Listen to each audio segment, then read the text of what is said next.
우리 예천교회 식구들이 보시기에 제가 고집스러운 목사 같습니까? 고집을 좋아하는 것 같아요? 고백을 좋아하는 것 같아요? 어떻게 보면 저를 아주 고집스러운 목사로 보는 분도 계실 거고, 또 이제 고백이라는 단어를 우리가 좀 알고 나면 나는 고백에 가까운 사람, 고백을 잘하는 사람인지 아니면 고집을 잘 부리는 사람인지 이제 오늘 말씀 속에서 우리가 어디에 속해 있는지, 또 제 자신도 고집스러운 사람인지 아니면은 고백스러운 사람인지 그렇게 한번 돌아봤으면 합니다. 여호수아서 24장 14절에서 18절까지 말씀 중에 특별히 15절 말씀은 여호수아의 고백이 있는 말씀입니다. 성경 속에 보면 많은 인물들이 고집스럽게 살다가 죽는 사람이 있는가 하면 고백스럽게 살다가 또 죽어가는 사람들이 있습니다. 그런데 고백스럽게 살아가는 사람들을 보면 참 행복해 보여요. 그리고 끝이 좋아요. 근데 고집스럽게 살아가는 사람들은 보면 끝이 좋지 않은 것을 우리가 성경을 통해서도 볼 수 있습니다. 그럼 고집이 뭐냐? 좋은 뜻으로 우리가 말을 하기도 하고 나쁜 뜻으로 말을 하기도 하는데 오늘 사전적인 의미를 그대로 가지고 이야기하면 자기의 의견을 끝까지 우기는 사람을 고집스러운 사람이다. 그리고 또 고집불통이다. 고집은 내가 중심이 되어서 살아가는 사람들에게 꼭 필요한 거라고 이야기합니다. 나 중심으로 살아가려고 하면 반드시 고집이 필요하다고 그래요. 그런데 비유로 우리가 속담으로 하나 이야기한다면 콩을 팥이라고 우기는 것을 가지고 고집이라고 그래요. 콩은 콩인데 팥이라고 이야기합니다. 하나님 앞에서 자신의 고집을 내세우는 것을 성경에서 많이 이야기하고 있습니다. 사무엘상 15장 23절에 보면 우상들에게 절하는 죄를 고집이라고 그래요. 그리고 로마서 2장 5절 말씀에 보면 회개하지 않는 마음을 고집으로 이야기해요. 그리고 열왕기상 12장 12절에 15절 말씀에 보면 충고를 거절하는 것을 말씀하고 있고요. 예레미야서 22장 21절 말씀에 보면 말씀을 도통 듣지 않는 사람을 두고 고집이라 그렇게 이야기합니다. 늘 말씀을 듣는데 그 들은 것을 한쪽 귀로 듣고 한쪽 귀로 흘려버리고 자기 고집대로 사는 사람, 그렇게 이야기하는 거죠. 그리고 하나님께 버림받았는지도 모르는 사람을 두고 이야기할 때 고집스러운 사람이다. 그러니까 성경에서는 우리가 고집스럽다는 단어는 긍정적이지보다는 부정적이라는 이야기입니다. 로마서 1장 28절 말씀도 그렇고 요한복음 12장 40절 말씀도 그렇습니다. 종합적으로 성경에서는 또 고집스러운 사람을 무엇이라고 이야기하느냐면 정직하지 못한 사람을 고집스러운 사람이다 이렇게 이야기합니다. 왜냐하면 항상 나만 옳기 때문에 그렇습니다. 다른 사람에 대해서는 잘못을 잘 이야기하는데 자기 잘못에 대해서는 굉장히 너그럽죠. 자기 자신에 대해서는. 이런 사람들을 고집불통이라고 이야기합니다. 성경에서 대표적인 사람을 찾는다면 아합 왕이라고 할 수 있습니다. 이 아합 왕은 이세벨과 같이 살면서 하나님을 믿지 않고 바알과 아세라 신앙을 이스라엘 백성들에게 심어 넣는 일에 아주 고집스럽게 일을 합니다. 그러다 보니까 하나님께서 그 고집을 꺾어버리려고 3년 동안 가뭄을 주셔요. 꺾였을까요? 아합 왕이? 우상을 섬기는 자가 고집스럽다 그랬잖아요. 아합 왕은 우상을 버리지 않는 이상은 그 고집이 꺾어질 수가 없는 거예요. 그러니 3년 동안 가뭄이 있어도 그 가뭄을 누구 탓으로 합니까? 엘리야 선지자 탓으로 돌리는 거예요. 엘리야가 잘못이지 내 잘못이 아니라는 인정을 하지 않습니다. 그리고 아합 왕의 마지막은 어떻습니까? 고집스러운 사람의 마지막이 어떠한지를 잘 보여줍니다. 길르앗 라못이라는 곳에서 마지막 전투를 합니다. 그때에 아주 치명적인 패배를 하고 치욕스럽게 도망을 갑니다. 어떻게 하느냐면 꾀를 부리죠. 자기는 왕인데 왕의 옷을 벗어 던져버리고 병사로 위장을 하고 도망을 갑니다. 그런데 적군이 아무 생각 없이 쏜 자라고 그래요. 활을 쏜 자라고 그래요. 근데 이 왕이라고 생각할 수가 없죠. 왕의 옷을 벗어버렸으니까. 근데 아무 생각 없이 손자의 그 무명의 그 병사에 의해서 병사가 쏜 그 화살에 의해서 염통이 찔려서 죽게 됩니다. 이렇게 고집스러운 사람. 바로 왕은 우리 잘 알죠. 나라가 망해도 자기가 아직 살아있는 이상은 자기 고집을 꺾지 않는 사람.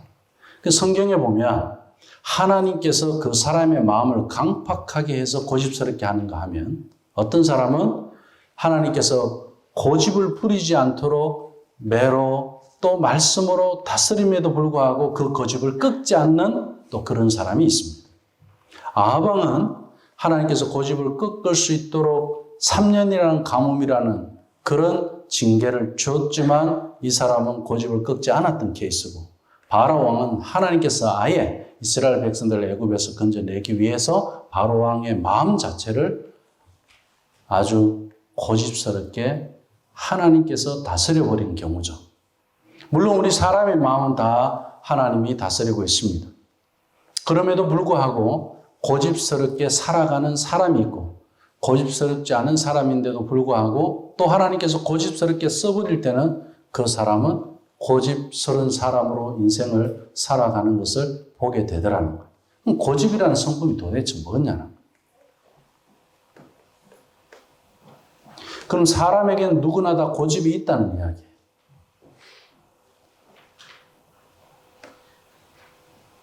고집은 어디에서 나온 거냐?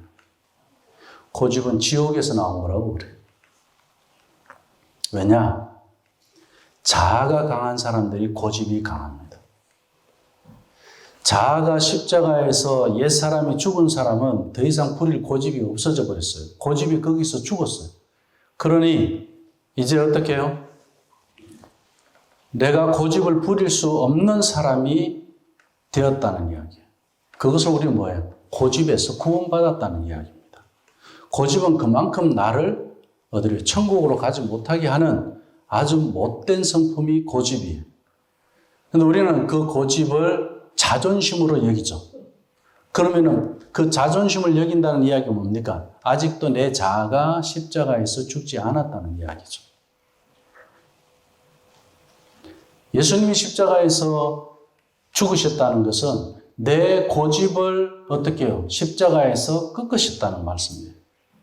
나의 고집도 거기서 죽었다는 이야기예요. 그런데 그 고집이 아직 나에게 남아있는 줄 알고 살아가는 사람들. 남유다의 아사 왕이 그랬어요. 이 사람은요, 30여 년간 선하게 통치를 한 사람이에요. 30여 년간 선하게 통치를 했는데 딱 하나 때문에 고집이 들어와 버렸어요. 그 고집에 이제 속게 되는 삶을 사는 참 어리석은 왕인데 선지자가 이 아사 왕에게 와서 옳은 말을 해요. 근데 그것이 옳은 말인데도 불구하고 나하고 안 맞는 거예요. 그러니까 어떻게 했느냐면 자기한테 옳은 말을 한 그 사람을, 선지자를 감옥에 가둬버렸어요. 하나님께서는 이 왕이 해온 지난 시간에 선한 그런 일들을, 통치들을 해왔기 때문에 기회를 주셨어요. 회개할 기회를 주셨는데 고집을 꺾지 않았어요. 그래서 이 왕에게 하나님께서 고집을 꺾도록 무엇을 주시냐면 질병을 주셔요. 통치 39년, 30년 동안 통치를 잘하고 선지자의 말을 받아들이지 않는 것으로 해서 그 선지자의 말은 하나님의 말씀이었고, 그리고 이 통치자는 하나님께서 돌이킬 수 있는, 회개할 수 있는 기회를 9년 동안 하나님께서 이 아사 왕에게 줬어요. 그런데 39년째 발병이 나게 되면서 이 왕은 이 병을 고쳐보려고 답이 나왔잖아요. 고집만 꺾으면 되잖아요. 이것만 회개하면 되잖아요. 원인이 거기서 나왔기 때문에 이것만 회개하면 이 병을 고칠 수 있을 텐데 여전히 고집을 꺾지 않아요. 의사를 찾아요. 이 병을 고칠 수 있는 자들을 찾아서 어떻게든 고쳐보려고 노력을 하는데 결국은 어떻게 됐죠? 발이 썩어 들어가는 병으로 해서 죽게 됩니다. 고집이라는 것이 이렇게 무서워요. 나를 죽게 하는 줄 몰라요. 그래서 지옥의 병이라 그래요. 오늘 우리가 고집이라는 것이 하나님과의 나와의 관계를 단절하고 저주 가운데로, 지옥 가운데로 인도하는 그런 성품이라는 사실을 우리가 알고 오늘 이 말씀에 들어가 봐야 합니다. 그럼 고백은 뭡니까? 영어로 우리가 confession이라고 그러죠. 상대가 있어요. 고집도 물론 상대가 있는데 그 상대가 자기 중심이라서 그래요. 고백은요, 자기 중심이 아니에요. 상대가 중심. 그래서 이 고백이라는 단어, 이 백자는 흰 백자입니다. 그러니까 숨기는 것이 없이 하얗게, 희게 고한다, 그런 뜻을 갖고 있습니다. 그래서 마음속에 생각하고 있는 것이나 감추어 둔 것을 숨김없이 말하는 겁니다. 언제 이것이 가능하죠?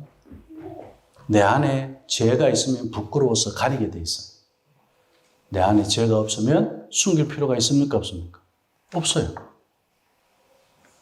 내가 죄인이라는 그런 사람이라면 당연히 고집으로 가겠죠.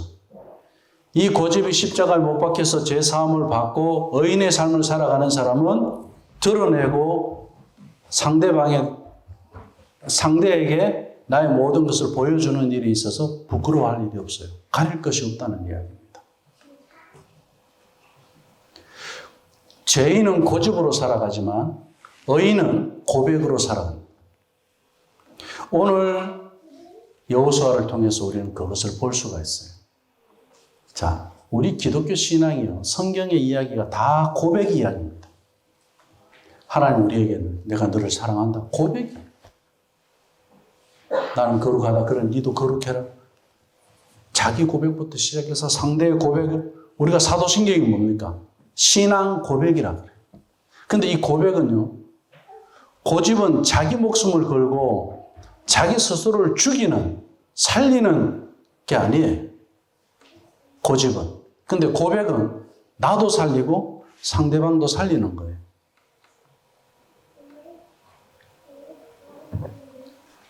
신앙 고백이라는 것은 내가 살았다는 이야기예요.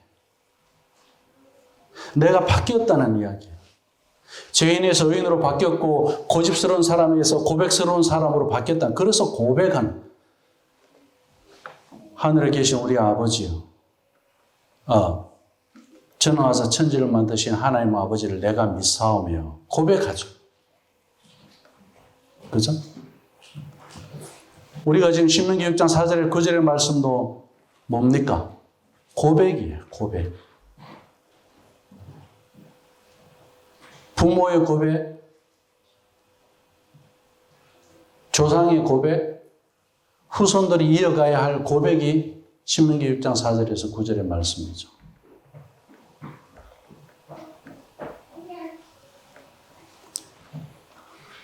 성경에서 말씀하고 있는 고백 중에 베드로의 신앙 고백을 우리가 한번 봅시다. 베드로는 어떤 사람이었습니까? 누구보다도 고집이 센 사람. 제자들 중에서도 특별히. 근데 그 고집이 십자가에서 못 박히기 전에는 어느 정도로 예수님이 그렇게 사랑하라 그러고 예수님이 그렇게 하나님의 말씀을 가지고 가르쳤음에도 불구하고 베드로의 혈기, 그 고집은 꺾이지 않고 어떻게 합니까? 예수님을 잡으러 오는 그 군중들 가운데 한 사람 말고의 귀를 잘라버릴 정도로 그만큼 자기 주장과 자기 고집과 자기 성깔이 있는 그런 사람이었어요. 근데 베드로가 나중에 어떻게 죽습니까? 남을 죽이는 사람으로. 자기도 죽고 남도 죽이는 그런 사람으로 살아가는 것이 아니라 내가 죽음으로 해서 남을 살리는 사람. 십자가에 자기가 비록 죽었지만 영원히 사는 사람이죠. 결과적으로. 나도 살고 당신도 살게 하는 그럼 내가 사는 것은 어떻게 해요? 내가 죽음으로 말미암아 상대방을 살리는 것. 이것은 어디에서 나왔느냐 하면 베드로의 신앙 고백이에요. 주는 그리스도시요 살아계신 하나님의 아들입니다. 이 고백이 자기의 고백이 되었을 때 자기의 고집은 주는 그리스도가 아니라 주는 베드로요. 그리스도가 아니었어요. 자기가 주인이었어요. 근데 이제 주인을 바꿨어요. 누구로? 그리스도로. 이 말씀은 뭡니까? 주는 그리스도라는 이 말씀은 기름 부은 자를 두고 하는 말씀이니까 주는 나의 왕이시요. 주는 나의 선지자시요. 주는 나의 제사장이십니다. 이 말씀이잖아요. 이젠 내가 왕 노릇하는 것 아니고 내가 선지자 노릇하고 내가 제사장 노릇하는 사람 아니다. 그러고 살아계신 하나님의 아들이라고 고백했습니다. 이 고백은 내 생명을 건 고백이에요. 이제 이것으로 인해서 베드로 자신도 핍박을 받게 되고 죽게 됩니다. 우리가 신앙 고백이라는 이야기. 나의 신앙의 고백은 하나님과 나와의 관계를 말해주는 거예요. 베드로의 신앙의 고백은 하나님과 베드로의 관계를 말해주는 겁니다. 오늘 나와 예수님과의 신앙의 고백은 어떻게 이야기할 수 있습니까? 과연 내 고집이 죽은 데서 고백할 수 있습니까?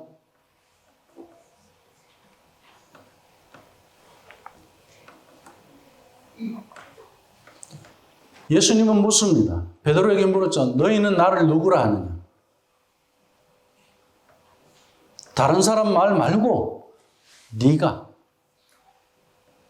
나를 누구라 하느냐? 예수님과의 개인적인 관계. 나에게 있어서 예수님은 친구입니까? 나에게 있어서 예수님은 그리스도입니까? 나에게 있어서 예수님은 나의 왕이십니까? 예수님을 왕으로, 내가 왕으로 살다가 예수님을 왕으로 고백한다는 이 이야기.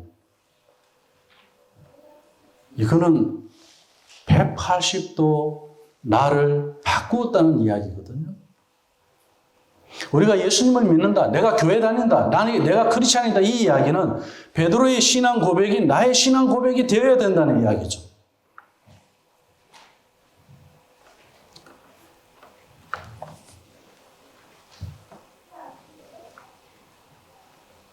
베드로의 신앙 고백은 누구보다도 예수님을 바로 알고 바로 깨달은 사람이라는 사실을 우리가 알 수 있습니다.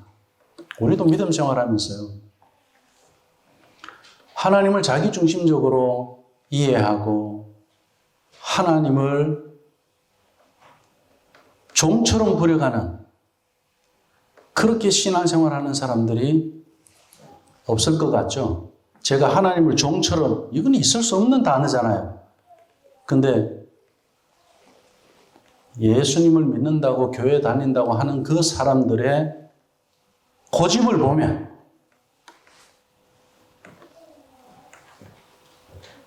자기가 주인이에요. 자기가 왕이에요. 자기가 다 결정하는 거. 우린 하나님 나에게 힘 주시면 제가 하나님 미주신 힘으로 하는 것처럼 오늘 내가 직장에 출근하는 거고 오늘 내가 교회 나가서 봉사하는 거고 성가대도 하고 찬양팀도 하는 거죠. 이게 고백이에요. 고집은 뭔지 아세요? 똑같이 찬양하고 똑같이 봉사하고 똑같이 헌신해도 고집에서 나오는 것은 내가 찬양대 합니다. 내가 성가대 합니다. 나는 이제 못합니다. 나는 이제 합니다, 안 합니다. 자기가 다 결정하는 거예요. 오늘 여기 쓰게 된 건 특히 우리 목회자들은요. 자기 고백이 분명하지 않으면 목사로 안 세웁니다. 그래서 강도사 고시 시험 칠 때도 그렇고 목사 고시 시험 칠 때도 그렇고 개인의 신앙 고백을 반드시 묻고 쓰게 합니다. 그게 분명하지 않은 데서 네가 왜 목사 될 건데? 왜 목사 되려고 하느냐?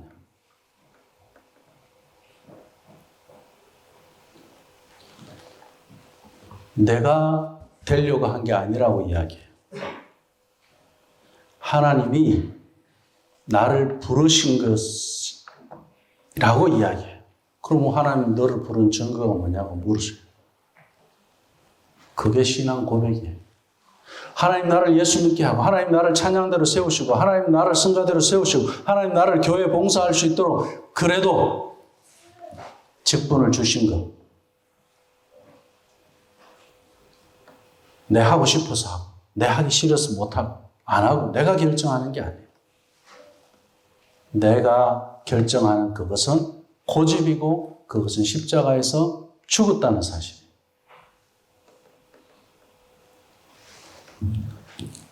제가 한 청년하고 이야기하는데 예수님을 위해서 하나님을 위해서 많은 일을 하고 싶다고 그렇게 이야기를 하더라고요. 제가 그랬어요. 하지 말라고 그랬어요. 그건 나에게 결정권입니다. 하나님 D6 우리가 하고 싶어서 했습니까? 이렇게 해서 하나님 이렇게 할 테니까 하나님 우리에게 도와주세요. 우리끼리 이렇게 해주세요. 그렇게 기도했습니까? 하나님이 서시는데 그냥 순종하고 가는 거 외에는 아무것도 없어요. 하나님이 사용해 주시면 감사한 거죠. 하나님 오늘 여기 불러주시면 우리 감사한 거죠. 교회 나와주는 것처럼, 다녀주는 것처럼. 그렇게 신앙생활하는 사람들이 얼마나 많습니까? 제가 그런 거에 대해서는 자유하라 그랬어요.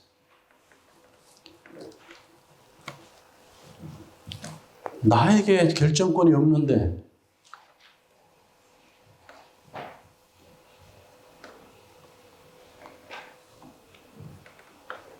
결국 베드로의 신앙 고백은 순교로 신앙의 장부가 됐습니다. 베드로가 그런 인물로 살고 싶다고 했습니까? 자기가 순교로 죽겠다고 그랬습니까? 주는 그리스도시요 살아계신 하나님의 아들이라는 그 신앙 고백을 통해서 이제 우리 예수님은 어떻게 하십니까? 이제 내가 너의 믿음을 통해서 너의 그 신앙 고백을 통해서 어떻게 해요? 교회를 세우겠다고 말씀하시죠.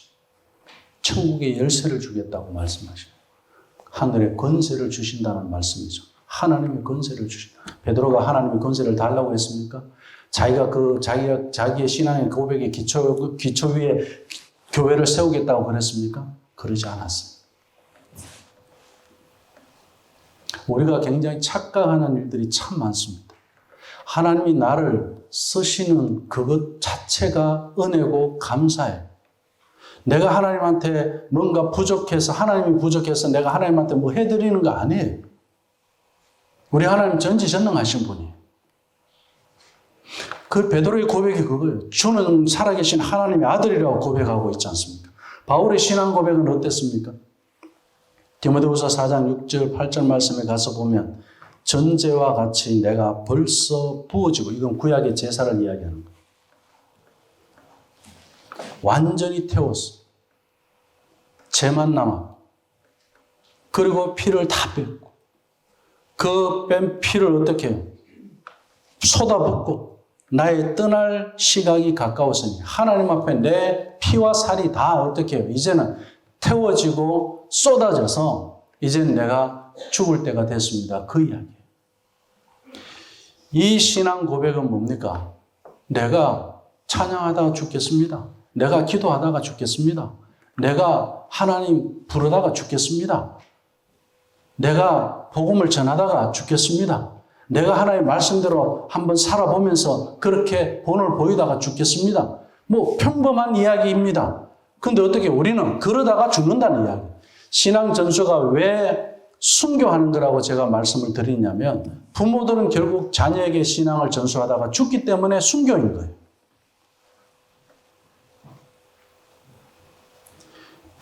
이 바울의 신앙 고백 안에 순교가 들어가 있는 거예요. 우리의 몸과 이 피는 하나님 앞에 가까이 가기 위해서 있는 거예요. 바울이 지금 나의 떠날 시각이 가까웠도다. 하나님 앞에 가까이 가는 거예요. 바울이 지금 힘들어서 이렇게 이야기하는 겁니까? 너무 좋아서 이렇게 이야기하는 거예요. 우리가 하나님 앞에 시간을 내서 봉사하는데 왜 좋아하고 신나하죠? 아유, 바쁜데 바빠서 못해요. 기도할 시간도 없이 바빠요. 기도하자 그러면 기도도 못해요. 우리 왜 그렇게 믿음 생활을 해야죠? 아니죠. 하나님 나에게 시간의 주인 되신 것을 내가 고백했다면 하나님의 시간을 나에게 그래도 건강 주시고, 그리고 내가 직장 생활할 수 있고, 그리고 내가 공부할 수 있고, 이렇게 해주신 거 얼마나 감사해요. 하루하루.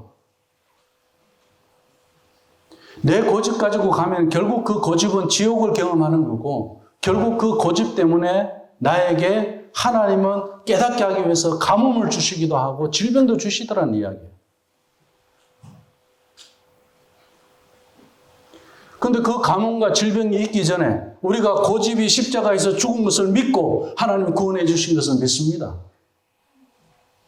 이제는 우리에게 남은 것은 고백밖에 없어요. 바울이 나는 선한 싸움을 싸우고 나의 달려갈 길을 마치고 믿음을 지켰으니 이제 최선을 다해서 헌신하는 삶을 고백하고 있습니다. 선한 싸움을 싸우고 나의 달려갈 길을 마치고 믿음을 지켰으니 얼마나 멋있어요.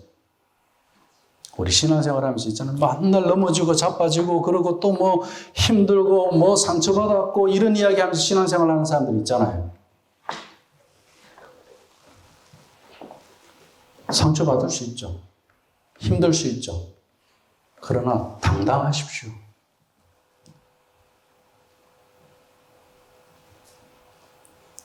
바울이 얼마나 당당합니까? 선한 싸움을 싸워. 상처도 선한 싸움을 위해서 하는 거. 힘든 것도 우리가 선한 싸움을 싸우고 있는 거고, 나의 달려갈 길을 마치고 믿음을 지켰으니 이제 후로는 나를 위하여 의의 면류관이 예비되었으므로 주 곧 의로우신 재판장이 그 날에 내게 주실 것이며 내게만 아니라 주의 나타나심을 사모하는 모든 자에게도니라. 이렇게 영광스러운 미래까지 고백을 합니다. 신앙 고백은요, 지금만 고백하는 게 아니라 우리의 미래까지 고백할 수 있어야 돼요. 영광스러운 미래, 그 면류관에 대한 소망이 있어야 돼요.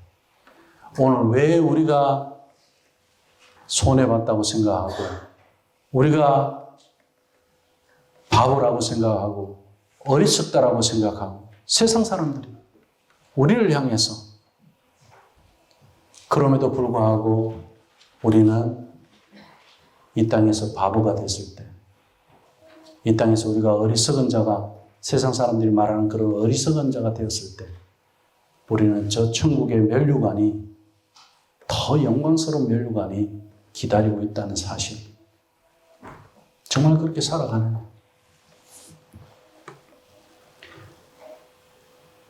저 우리 예천교회에서 예배 늦지 맙시다. 아니면 뭐 기도회, 뭐 특별히 교회 제가 할 때는 제가 이런 이야기 안 하는데 꼭 우리 와서 기도합시다 이런 이야기 하잖아요. 정말 자존심 상할 때가 많아요. 왜 구걸을 해야죠? 우리 교회가 헌금이 부족할 때도 제가 뭐라고 그랬습니까? 돈이 일하는 거 아니라고 그랬어요. 왜 구걸을 해야죠? 사람이 일하는 거. 우리 하나님 계신 데서 왜 우리가 그렇게 믿음 생활해야죠? 기도의 자리에 오게 하시면 그게 은혜고 그게 오히려 더 감사한 일 아니에요? 나를 이 자리로 하나님 불러주신 거예요. 신앙생활이라는 게 뭐냐? 고집을 꺾어요. 고집스럽게 하지 말고 고백스럽게 신앙생활하면 우리 삶이 행복하고 그 바쁜 삶 속에서도 하나님께서 구별된 시간을 통해서 하나님과의 그런 깊은 교제 속에, 대화 속에, 기도 속에 들어가게 해주신다는 것이 얼마나 그 아름다운 삶이에요. 선한 싸움에서 승리하는 삶을 살아가게 하시고 영광스러운 미래가 있다는 사실에 대해서 보여주면서 살아가야 되는데 그것이 신앙 고백이에요.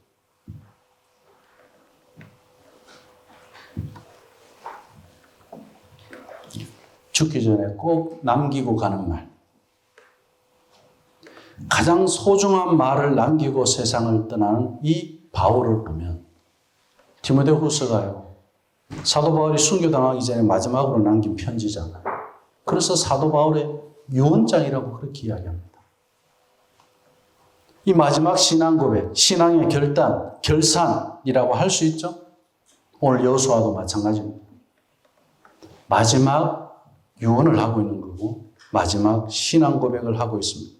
여호수아의 삶에서 얻을 수 있는 가장 중요한 교훈은 하나님께서 약속해 주셨다. 그 제가 너무 여유가 없게 신앙생활 하는 사람들 보면 그래요. 특히 청년들도. 무슨 떼돈을 벌어갖고 하나님을 위해서 뭐 하려고 하는 것 같이 하고. 떼돈 벌어서 하나님 영광 나타내려고 하는 거 다 좋은 생각인데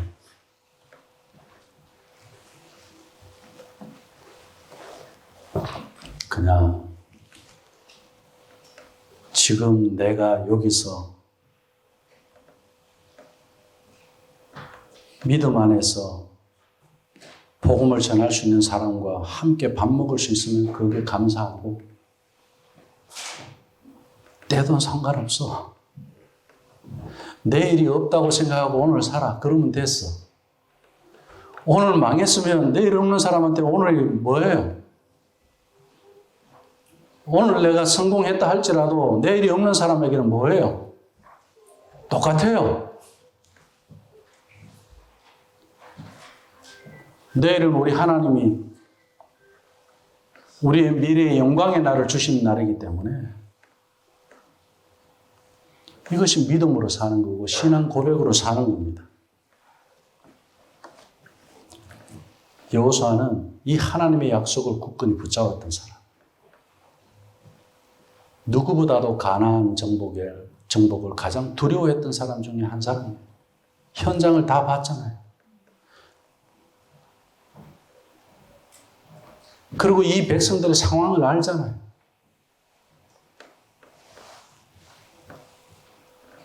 약속만 믿었던 거예요.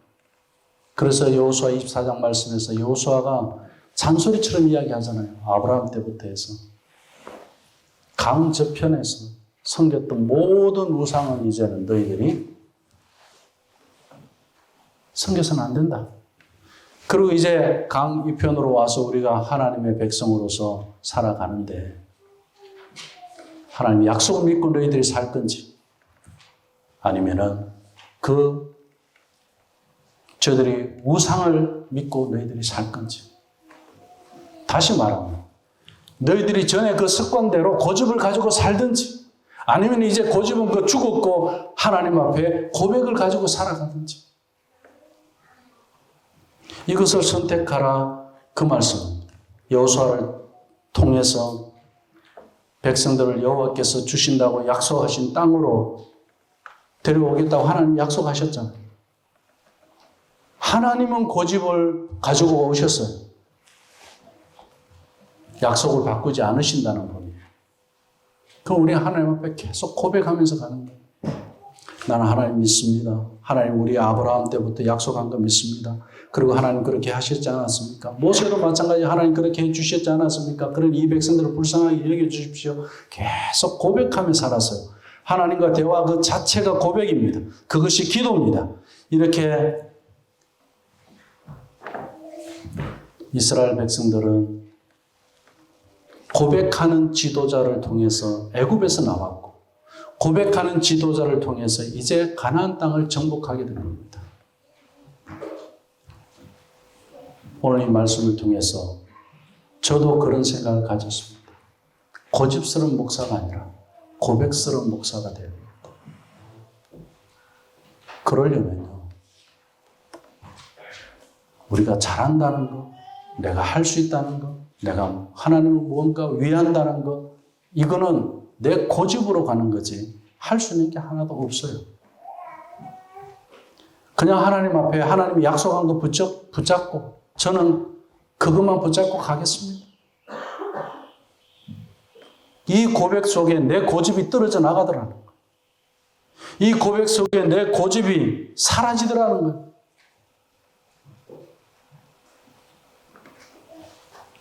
그러니 부족한 걸 누가 지적을 한들, 이야기한들, 그게 부끄럽거나 자존심 상하거나 아프지가 않아요. 오히려 그렇다. 내가 그런 사람이다. 부족한 사람이다. 고백을 하게 되는 거예요.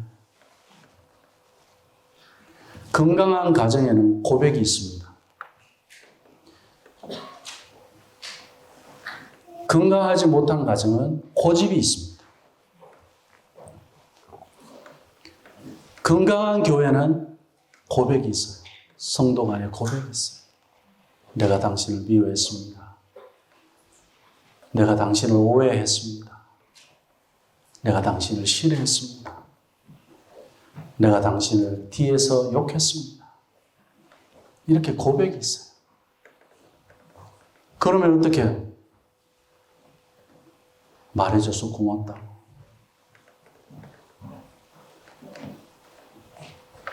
나도 그랬어. 나도 뒤에서 욕했어요. 나도 당신을 정죄했어요. 같이 고백하면은 그 교회가 천국이 되는 거예요. 초대교회가 그랬어요. 말씀을 맺습니다. 여호수아는 이스라엘 자손들이 신앙의 갈등을 겪을 때 이런 신앙 고백을 했습니다. 24장 15절 말씀. 만일 여호와를 섬기는 것이 너희에게 좋지 않게 보이거든 너희 조상들이 강 저쪽에서 섬기던 신들이든지 또는 너희가 거주하는 땅에 있는 아무리 족속의 신들이든지 너희가 섬길 자를 오늘 택하라. 오직 나와 내 집은 여호와를 섬기겠노라. 여호수아의 신앙 고백은 크게 흔들리던 이 이스라엘 자손들의 신앙을 잡아주고자 했던 고백이었습니다. 고백은 여호수아의 고백은 자기 민족을 살리는 일이었고요. 우리 가정에서 부모가 자녀에게 고백이 있다면 우리 자녀를 살리는 일이 되고요. 남편이 아내에게 고백이 있다면 아내를 살리는 일이 되는 거고요. 아내가 남편에게 고백이 있다면 남편을 살리는 일이 되는 거예요. 자녀가 부모에게 고백이 있다면 부모를 살리는 거예요.